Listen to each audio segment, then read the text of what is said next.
we got Neil deGrasse Tyson, his statements on the whole Trump Obama back and forth, and Trump ordering the release of the UFO and alien documents. Let's see what he has to say. I would have instead said, I want any government agency that has an alien to bring forth the alien. Then you don't need documents. just think about that. What's the point of documents if you actually have the alien? Just bring out the alien. And until that happens, it seems to be all about who you believe and what conspiracy theory. And it feels almost like a religion at some level, where are you a believer or are you not? Are you with us or are you not? And I think bringing forth an alien would just settle that immediately. Well, this administration is not particularly known for its transparency, I guess, right? So they're not going to suddenly pivot to being like, we want to be super transparent about everything, from the Epstein files to the aliens. No, I mean, but I can tell you this, that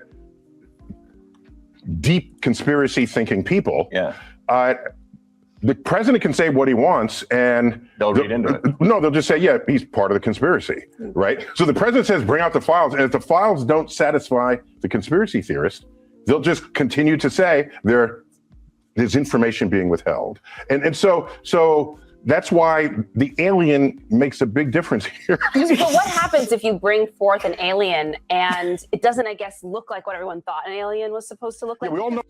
And as far as I'm concerned, Neil deGrasse Tyson is a legit shill, as OG as they come. Watch my documentary, Science and UFOs. It's probably my best work yet, ever. Super packed. But here's just, after I go through all the life of Carl Sagan and how he was a shill and how he was connected to a bunch of other shills, here's a little segment about where it introduces young Neil. Oh, shit. Uh-oh. There we go.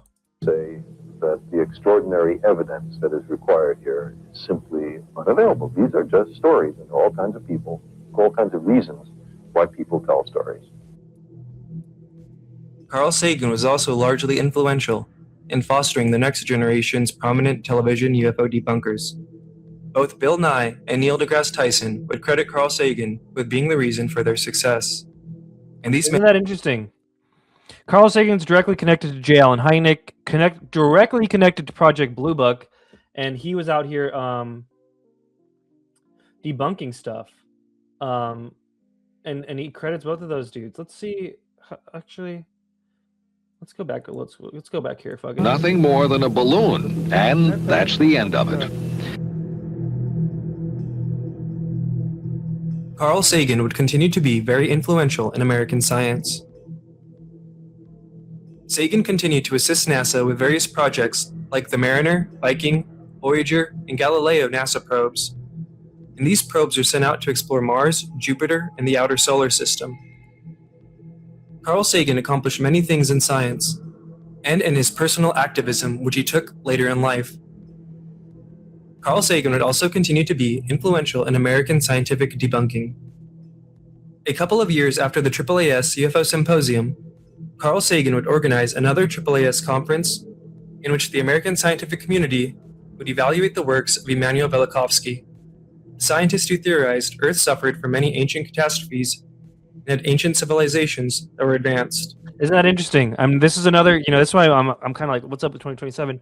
The overlap of the ways that the idea of cataclysms, cyclical cataclysms, and like advanced old civilizations and UFOs, they were taken out of like the American scientific like zeitgeist in very similar ways by literally the same people right around the same time, and a lot of overlap between those groups. This is a story for another day, but I do find it interesting that Carl Sagan was front and center for the American scientific community's abandonment of UFOs and ancient civilizations and catastrophes.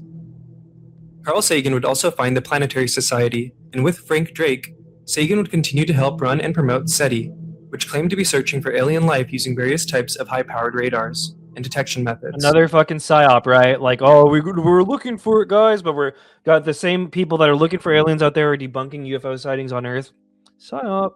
And like I said, although the claimed goals of SETI should be admired, these goals were undertaken with the predisposition that there was nothing to UFO reports on Earth. SETI, and Sagan's promotion of it, assured the scientific community our best scientists were actively searching for ETs, and terrestrial UFO reports were simply misidentifications and hoaxes. The Air Force dismissed UFOs, the scientific establishment dismissed UFOs, And now you had Carl Sagan also dismissing UFOs while actively looking for alien life. Carl Sagan was also one of the founders of the Committee for Skeptical Inquiry, an organization that promotes scientific skepticism. And this organization would feature members like the magician James Randi and Philip Klass, the UFO debunker who targeted James McDonald back during the Condon years. This organization promotes scientific skepticism to claims of the paranormal and supernatural. And this organization would also publish the Skeptical Inquirer, a scientific journal that also promotes skepticism. And Carl Sagan, along with Philip Klass, the young UFO debunking voices of the late 1960s, would continue to be prominent UFO debunkers for the remainder of the 20th century. The question arises, might there have been a visit to the Earth in historical times? There are popular books on the subject. It's an idea which people find exciting. It's a kind of scientific justification of theological belief which people would rather believe in any case. It's a kind of modern dress for old-time religion. Well, what about that? Is that possible or not? I can only say that you can't exclude the possibility, but there's not a smidgen of evidence that is compelling. Fabrications and an attempt to cover up the truth. You are a goddamned liar, Mike Rogers, and I have caught you in falsehood after. Well, while sitting back there and listening and watching the two ladies' story, I got a telepathic message, which seemed to be from an extraterrestrial saying those two ladies are telling fantasy. Now, I don't know. It was a telepathic message I got. Well, let's assume that they're not. Most reports of unidentified flying objects turn out to be something else, like a refracted image of a bright planet or the re-entry of an artificial satellite. Some are psychological aberrations, some are hoaxes. Never is there any compelling physical evidence. Let's get the people in authority to say what they're doing with our tax dollars and what they're finding out. Okay, Phil, you say what? Well, Oprah, I have never read a book labeled He wasn't hilarious as nonfiction fuck, to be honest. that is riddled with so many errors of fact. You're talking about Seen me or met me. Well, you know, There I are know all kinds of errors of fact. Again, I would say that the extraordinary evidence that is required here is simply unavailable. These are just stories, and there are all kinds of people, all kinds of reasons why people tell stories. Carl Sagan was also largely influential in fostering the next generation's prominent television UFO debunkers. Both Bill Nye and Niel Degrasse Tyson would credit Carl Sagan with being the reason for their success. So isn't it interesting that the Air Force connected, Project Blue Book connected, TV face, science face that's debunking UFOs is directly connected to Bill Nye and Neil deGrasse Tyson, the next generation of people who are doing the exact same thing. Now, I don't think that Neil deGrasse Tyson is necessarily as plugged at the Air Force as Carl Sagan was, but you could see how like the Blue Book mentality was seeped through generationally, as far as I'm concerned. And these men would promote UFO skepticism on televisions long after Sagan's passing. I do want to reiterate that Carl Sagan did. So there you go.